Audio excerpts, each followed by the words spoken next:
Mano suvokimu, Lietuva priklauso ne valdžiai. O kam?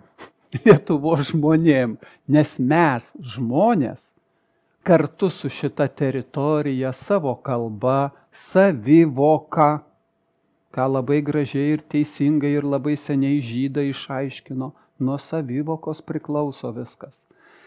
Mes sukuriam Lietuvą ir mes už ją atsakingi, bet valdžią užgrobusieji, specialiai panaudoju negražų žodį, valdžią galima teisėtai užimti, kaip ir Hitleris užėmė teisėtai valdžią.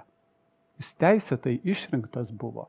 Valdžią užgrobusieji, nes po valdžios teisėto teisių galių suteikimo jie išdavė Lietuvos žmonės.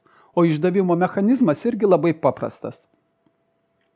Konstitucija yra pagrindinis teisės aktas ir priimtas ne Seimo, ne valdžios, o Lietuvos žmonių. Ir Lietuvos žmonės konstituciją valdžiai į dantis davė. Privalote jos laikytis.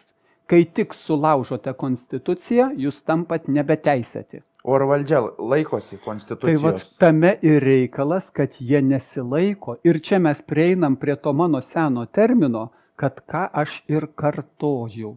Jie keičia tik tai savo kaukės, skvernelius.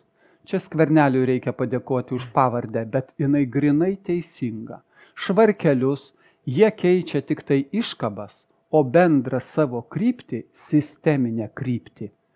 Kaip Lietuva turi būti privatizuota, parduota, išnaudota, sau, nes toks kapitalizmo yra dėsnis, sau reikia. Ir moralė, ir padarumas tada natūralu ne šio pasaulio dimensija, negi rūpinsies kitais, kai pačiam niekad negana.